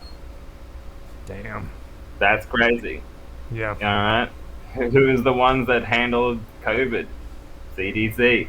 Mm-hmm. World Health Organization. Yep. Rothschild funded, industries, organizations. They use the glandular excretion of animals, humans, and alien humanoids to create the virus. These alien humanoids, the government is hobnobbing with the... What is hobnobbing? Hobnobbing are the worst news. Yeah. It's like hiding? No, it's bumping elbows, becoming sociable. Oh, okay, yeah. He's got that slang going on. You gotta remember, this is Bill Snyder, so. Yeah, old school. Hobnobbing. There is absolutely no defense against their germs, none. They are a biological weapon of terrible consequence. Every alien on the planet needs to be isolated. Well, it makes perfect sense because if you're a different species that's isolated from humanity and you've been evolving for, up to millions of years, so would the pathogens that are on you, So, like, Mm-hmm. they just took some of these highly advanced pathogens that probably had millions of years to evolve and similar humanoid creatures, and then did the same thing they did with COVID, where they just smack them together in an animal and let it, adapt and become more virulent. They're biological, yeah. So Saddam Hussein killed 3.5 million Kurdish people with similar biological weapon. Do we, the people of the planet, deserve this? No, we don't, but we are not doing anything about it. Every moment we waste, we are doing other people on the planet a disservice. Right now, I am dying of cancer that I contracted because of my work for the federal government. I might live 6 months, I might not. I will tell you one thing, if I keep speaking out like I am, maybe God will give me the life to talk my head off. I will break every law that it takes to talk my head off. 11 of my best friends in the last 22 years have been murdered. 8 of the murders were called suicides. I totally agree with him, by the way, that this is happening all over again now with COVID, and they're already talking about the next pandemic. Biden and Bill Gates are already talking about the next pandemic and wanting to use mosquitoes to inoculate people, and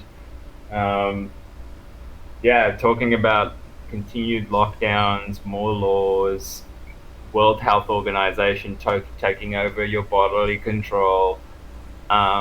If we don't do anything about this, it will get worse and worse and worse because these people will not stop. Okay, their goal is to create a one world totalitarian government that they control, and everyone else lives in a socialist situation.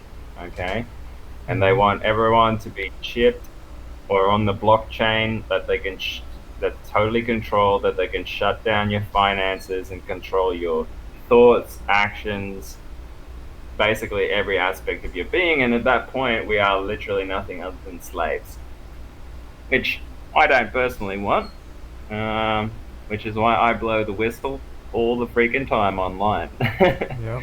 And everyone should be talking about this kind of stuff because it's just so important. I mean, the first step to revolution is understanding the problem. The second step is knowing your enemy. Third step is taking action to, limit their actions and to create systems that don't rely on them. So, Now, did you see the link I posted for you? It's for Ilya Ivanov. yeah.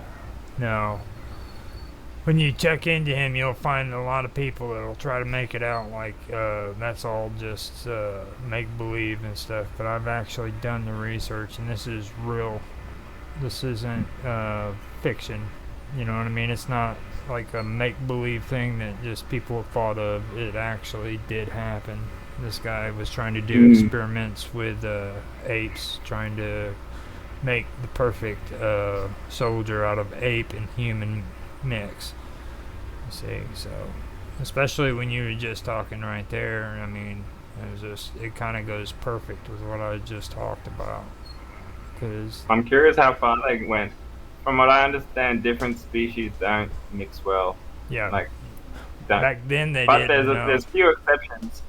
Yeah, Like a tiger and a lion can mix, but only once. A donkey and a horse can mix and create an ass or whatever you call it. yeah, And that'll only happen once, and then they can't breed between themselves again. They can't create their own species.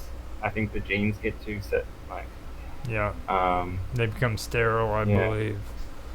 Yeah. But have you seen the size of those ligers that they've made? Lion tigers? I've seen Huge. pictures of them. I haven't seen how big they are. Now, when you Well, yeah, I mean, like, I've seen them put their paws on the shoulders of a human and they just tower above them like oh crazy. wow, that's Yeah. crazy. They've got horses too that are just huge, man. They've got muscles and they look like they could literally stand up and kick your ass. You know what I mean? Yeah. Like I've actually seen the heart of the biggest horse there ever was. oh man. You could, it's bigger than like both your hands if they were cupped. It would like, you know, be like four, I don't know, it'd be like 6 human fists or something like that. hmm So on that part with Snyder, is that all of the reading for that?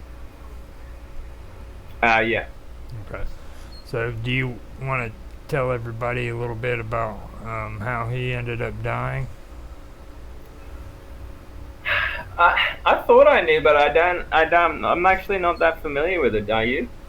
When he died, he was living alone, and when they found him, um, apparently he had taken his catheter, the catheter tube, and tied it up around a rafter and hung himself.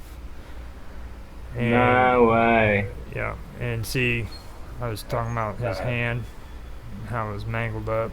Now, a lot of people believe that it was actually staged because, and I agree with this. Wow, because, 100%, man. Look at the you know. dude. He would never hang himself. He He- was like he just said there. He's like, I'm gonna keep talking, and I'm as long as I live. You know. Mhm. He would never have killed himself. No fucking way. Well, even like his physical thing, there's no way he could have freaking done that with like just Yeah, two that's fingers right there. You know, it takes two hands to freaking do all that stuff and everything. And they're trying to say he took that catheter, tied it up, and then hung it around his neck and was able to hang himself. And he's pretty Well, heavy. we were just asking the question, folks. Like, how do they keep this stuff a secret? Yeah. That's how they keep it a secret. They kill you and your family and everyone you've ever known if you talk about this stuff. You know. Mhm. It's pretty out there. I mean, the whole story behind Phil Snyder is strange. I think his death is more interesting than like even his story because like after he died, his wife even came out and started talking about it too. And Okay, I'm not familiar with that. I posted the link to the archive in my And he chat. he used to bring like all these actual objects and stuff out, right, for people to come and touch and look at, and these Yep. different materials and stuff. Like he had it all, man. Like way back in the day. He's It was putting- so crazy. I wish I was alive. Like I could have seen him in person. Eh? Like, wow. I didn't That was even so know long about him. before. The UFO, the ufology, what they call it now, wasn't even a thing back then, you know? This was before that, you know? So, like, this stuff has always been out. It's crazy. Yep. I just... He was running the circuit. They did have a circuit where people would go from town to town and speak about aliens and stuff, but it's not like it is now. Like now you have the Rainbow Tribe meeting at freaking Mount Shasta, or you've got Dr. Greer and his bunch hanging out down by Area 51, you know, having these Mhm. big events. But back then it was just basically they traveled in a circuit and they told their stories in different cities and stuff, and that was about as good as it got. hmm So he was So- doing that. Now, he even said that there was actually attempts on his life too, I believe. Who was that, sorry? Snyder. He said that. yeah. Multiple, I think, yeah. Yeah, like quite a few. And, you know, like he said, they made this deal with the aliens to do the cattle mutilation. And like it says here, they're like surgically cut, intestines removed, stuff like that.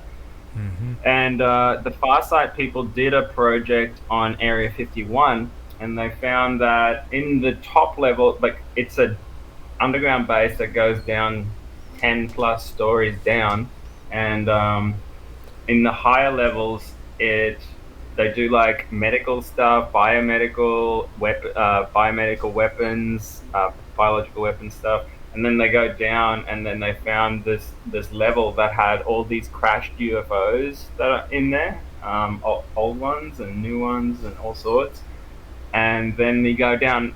Then there's a big long elevator that goes deep, deep, deep, deep down, and they found reptilian aliens down there that had these glass tubes filled with all different types of aliens, and they were doing like genetic experiments basically down that far.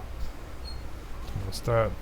And yeah, and that's how they keep it compartmentalized too. Is just by having different levels and different levels of access. You know, so you could be working on the top level and never know anything about the UFOs. Never mind the aliens down the bottom, right? Mm-hmm.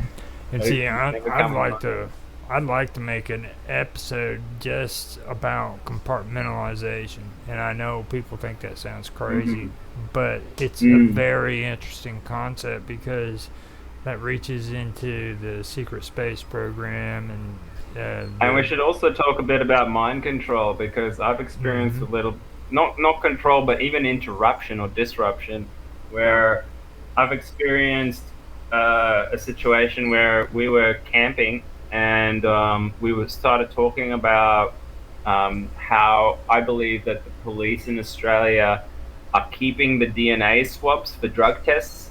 So like when they pull you over on the road and they put a little cotton thing in your mouth to test you for drugs, they actually keep that DNA as a profile of you for future stuff. And as I said that, all of us heard this like sharp noise in our ears, and we all forgot what we were talking about, except for one guy. And then he's like, "Guys, do you not realize you've just changed topic? Do you even remember what you were just talking about?" And everyone was like, "What do you mean? Well, what were we talking about?" Yeah. And then he reminded us, and we're like, "Oh yeah, we were just talking about it." And as we started talking about it again, we got the sound again, and we all forgot again. And it just kept happening like that. And I could feel this presence come in and just like disrupting our thoughts. It's crazy stuff. Now, that like MK Ultra, like have you ever gotten much into a lot of the stories on that? Yeah. Mind control. I've looked at a lot of whistleblower testimony on that. And Mind that con- eventually went into the Illuminati projects on how they can train people to do what they want, and also how they keep their own secret society stuff secret. Is they compartmentalize it in people's personalities and brains. So like at certain times they'll completely even forget that they're part of this group, you know? Yep. And they'll just act like normal lives. And like Hollywood actresses and actors, there's a lot of people believe that quite a few of them have been brainwashed and working with the Illuminati and MK Ultra and stuff like that. So I think that would be a good topic just to bring up, stuff like that. So yeah, 100%. A lot of people don't have their heads around that yet, so that's a good one.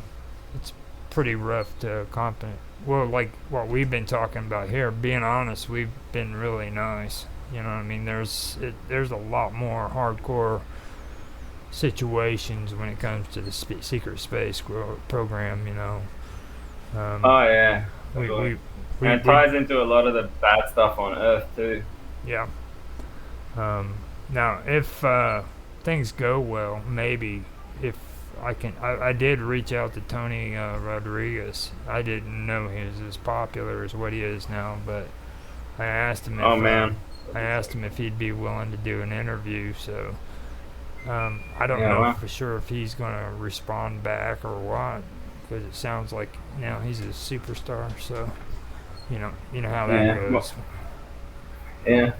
Well, there's lots of people in that kind of field. I think there's more whistleblowers coming online now, but even we could just pull together a bunch of like testimony and a bit of a compilation thing, you know.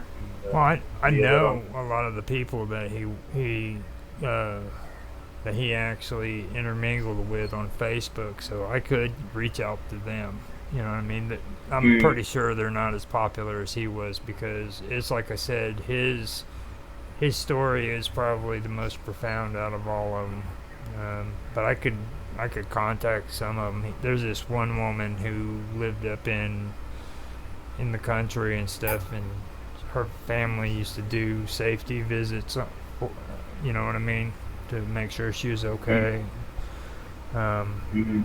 She had a lot of stories where it was related to that too. So it's pretty interesting. So remember, I remember how I was talking about how I climbed up on that mountain. I was at that Bashar show. Um, when I was in line there to go in, I met this lady that she was born Italian, but she was part of this secret space program group called the MyLab program. And this kind of started here, what I've got up on the screen, when Eisenhower signed the document in agreement with the aliens. Humans were being abducted, like agreed to be abducted, and so MyLab stands for military abductions, and they would basically abduct children and train them to be intuitive empaths. Yep. So that, because that's how aliens communicate, is through telepathy and empathy, and yeah, so they would train kids up from early ages, because then they get much better at keeping their pineal glands open and their hearts open and being able to communicate telepathically. But yeah, also now, and yeah, that lady, wow, that was interesting talking to her. She was fully adamant. And the Farsight people have now trained themselves to be able to communicate telepathically, not just do the remote viewing, but when they come in contact with aliens, they can have telepathic conversations with them, and it's really interesting. Sometimes he'll just interview an alien, you know, he'll put a chair out on the beach, and they'll have a chat, and some really interesting stuff comes up. He says the reason they can't show themselves visually right now is because then the military will get involved. So right now they have to be cloaked. But yeah, they go into full detail on Farsight as well. That's pretty good stuff. Now, with what you're talking about right there, that also is kind of like what Tony Rodriguez was talking about. Like in his earlier life, they were abducting him, and I'm pretty sure he was making it out like it was the military that was involved in it. I don't think he said it in his interview straight out that it was the military, but I'm pretty sure that was the case. And like you said, first he was in Seattle, right? And then he was shipped down to South America, I believe. I'm not quite sure, but I believe it was Seattle first, right? Yeah. Okay. I think first he did some of the work in space, and then I think he got sold off as a kind of like a sex slave kind of kid, you know, really, Yeah. to these rich people, ultra rich Illuminati types. Yeah. It's pretty rough. And there was another whistleblower just come to mind. I can't remember the name right now, but I remember the story where he was in school, and like, I don't know, not quite high school yet, young school, and he met one of these really rich kids, you know, That's and him. Basically, That oh, was was him. it him? That was him. Yes. Yes. Oh yeah. Do you remember that part of the story Yes. where? He got pissed off at him. He got pissed off at Yeah, him.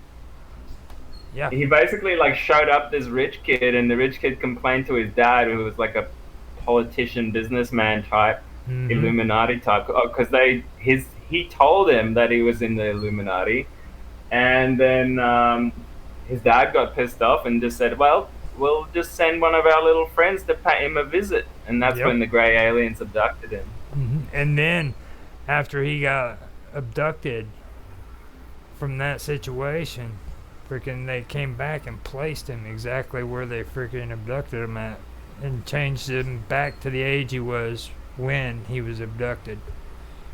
Yeah, It was crazy. Yeah. They traveled through time back to that point and then put him right Actually, back that where brings us- he was at.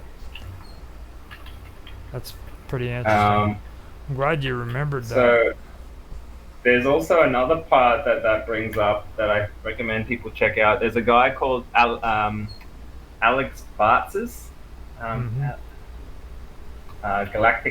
He's known as the Galactic Historian, and he makes the prophets from the Bible and the Quran and the Torah look like amateurs. You know, he is his story. So, what's his actual name though? Andrew Bartzis. Sorry, Andrew Bartzis, and his channel is on Rumble. He's constantly active. It's called the Galactic Historian. He comes up. So his story is he has lived past lives in many different alien soul groups. He's traveled around many galaxies and he believes that in order for you to be able to tap into a collective conscious memory of a species, you need to have incarnated in that species at some point in time. Then you have access to their whole history. And he has traveled around the universe collecting these histories. That's why they call him the Galactic Historian. And even aliens look up to him because he knows even more than a lot of them, because he is incarnated in so many different soul groups, right? And so they'll do these like live sessions on Rumble where they go into like kind of like a trance, but they're not really out of it. You know, they're just literally talking to people and then aliens and then people and aliens in a bit of a like group of them. There's a few of them now that do this, but Andrew's got the most of the histories and stuff, and they talk about the most incredible things. Yeah, and he also talked about the time wars that goes on, where certain alien species will travel back in time to change things and to make it look like they were the first species there, and stuff like that. And a lot of this manipulation went on in the Bible and stuff like this to create future scenarios that works in their favor. Now this also steps outside of religion too, because in ufology, a lot of people have a belief that the reptilians were here first, and they are descendants of what we called the dinosaurs. So and well, it kind of goes into that true too. According to Farsight's research. So Farsight did a whole project on the reptilians and their origins, and also a project on their history here.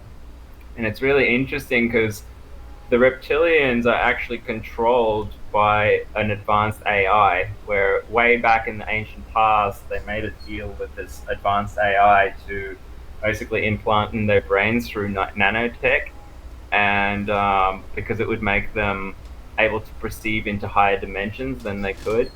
And so yeah, I don't know if the reptilians were created by this AI to go in, or what the exact story there is, but yeah, there's some kind of, and then the reptilians also sort of dominate other planets like the Sirius star system, for example, where Bashar comes from. But they work in the shadows, so even the people that live in those societies don't really know that they're influencing it. So they just sort of think they're a collective consciousness and everything's hunky-dory, but the reptilians like have a little bit of a hand in there too. Yeah. But when they tracked them back in time, they just popped out of nowhere. It's almost like they came out of another dimension into like another universe. The story goes that reach completion or that they beat the game. Well, This AI you know can't. the story of the Yeah. Orion, right? Like, Orion Wars. yeah, that too. But like the nebula. In the middle of the nebula, there's a black hole. Okay, and it's surrounded by a lot of.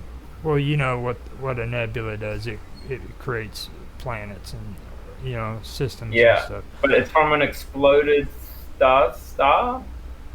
And That's right. a nebula is basically it forms life. It forms Yeah, but it planets. comes Yeah. about because of an exploded star, doesn't it? Yeah, it's Like supposed when to, a I star believe. goes supernova, it explodes and then it creates the nebula. Now, Mm. the Orion Nebula has a black hole in the center of it. Okay. Now, it's Forgot believed about it's believed that this black hole is actually the origins of these reptilians, and that they came through this Yeah. black hole, and that. that That makes sense.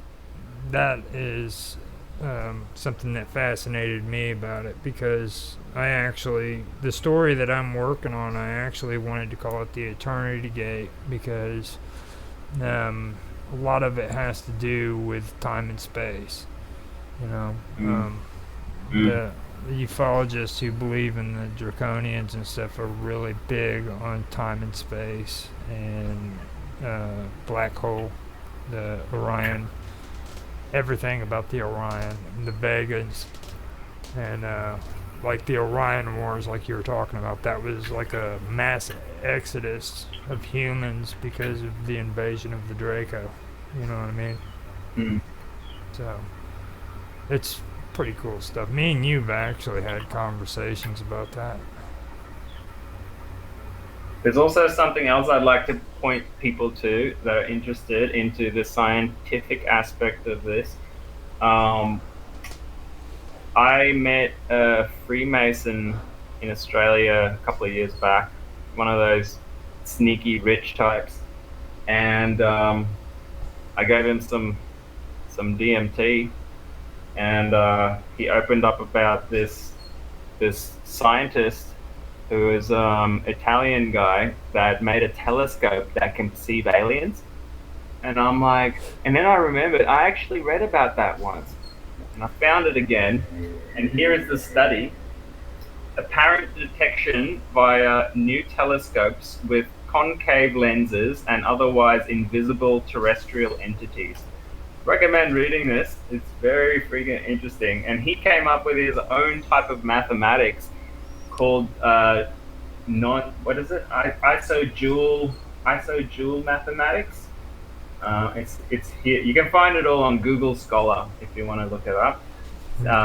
Isojoule theory of antimatter and design of seeing antimatter galaxies, antimatter asteroids, and all sorts of stuff like this. And this goes into also what Bashar says is there is our physical universe that we can see, but remember that is only like 1% of the mass in the universe. There's like 99% mass that we can't see, which they call dark matter, okay, or that he calls it antimatter. But he made this telescope, right, and he pointed it above military bases, and he saw these things flying around that seemed to be intelligent, and he sent that on to the authorities, and they told him to shut the hell up. But the studies are still there. The studies are still here. You can read exactly how he makes it with biconcave lenses and stuff like this that implodes the light and allows you to see into like these higher planes. Actually, up there where you got that HTTP, click on that and copy it and put it here in the chat. And Yeah, sure. I'll share it right there on the chat. We can have some good stuff on there for people to check out. Trying to find where you are now. Oh, I know. I just had to do that too. I ended up getting off of Jitsi, and then I'm like fumbling around figuring out where the Jitsi is. Like, it took me forever. But Yeah, right there on the side. Just put it right down inside the messages. yeah, yeah, I'll do it in a second as soon as I find it. But is there any other topics that we haven't covered yet in So this? far, I mean, it sounds like we've covered quite a bit of it and everything. So Yeah, I mean, if anyone wants to keep researching, like literally go back to any of the things we've said, and there's a whole world in there just on the Yeah. one thing. now, I also too want to mention that when if you decide to check out Tony Rodriguez, just understand with his group of people, he's 1 in a million. Okay, you're not going to find people that are talking about the content that he's talking about who are as legitimate. I just want to make that point straight, because there are people out there, like Robot said, that's charlatans, and I can honestly tell you I don't believe he is. I believe he's legitimate, or at least he believes what he says. I'm not going to say legitimate, because nobody really knows anything, you know what I mean? But he I wanted to mention one of those charlatan guys. He comes to mind. What is his name now? He claimed to be like the scientist that was getting the alien bodies and doing the biomedical research on them and stuff. And then I actually loved him for ages until it came out that he was like a crazy alcoholic, and his partner at the time, woman partner at the time, blew the whistle on him and recorded one of their conversations, and it just yeah.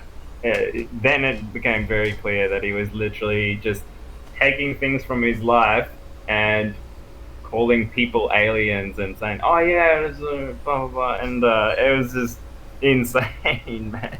Yeah. I'm like, how can you do that? But yeah, They're out there. I mean, they really are. It's sad, but they are out there. So, like I said, I don't doubt that Tony Rodriguez doesn't believe what he says, and he's consistent. You know what I mean? Like the stuff that I heard him say when he first said his story is pretty close to what it is now. Where other people who I've listened to, they like network with other people, and then they incorporate things into their story, which to me that's not too that doesn't show consistency, which is really important when it comes to debunking and stuff. So I like taking these new whistleblowers and lining them up with the old school whistleblowers like Bill Cooper and Schneider and people like that, and see if that kind of stuff matches up. Yeah. Yeah. But so with that, I'm done talking. I think you did an excellent job of helping. Yeah, thanks on for this. that. It was nice to get that out of my system. And before we leave too, I want to say that for anybody who's watching this or does watch it, Pirate Radio is going to have Mr. Robot on there next Friday night. You are going to show up, right? Yeah, I'll be there. And come join me on Hacker Radio every now and then, have a bit of a party, and get together on Minds and listen to sweet music. Yeah. And Come hang out in the chat too. yeah, We have a great time on Minds, by the way, guys. We've got topics on everything. We got topics on everything, man. Oh no, I think we froze up. Are you there? Yeah, he's there. Okay, so I am going to go ahead and see how. Yeah, there he is. Yeah, Do it. you're there. I got you. I just connected somehow. Yeah, I was just gonna say we're having a ball on Minds Chat. You guys should come join us. Sign up to Minds. It is an awesome community we're developing there. We've got lots of different chats on different topics. We got entire spaces dedicated to ancient histories and modern history, and to aliens and conspiracies, and you know, we're on there 24 hours a day talking about this stuff. So come join us, guys. Exactly. And with that, I would like to say thank you again for being here, Mr. Robot. And I guess we can cut it short. Sound Thank good? you for hosting. I appreciate it. And thank you. And I'll see you later. All right. Bye. All right. See you guys.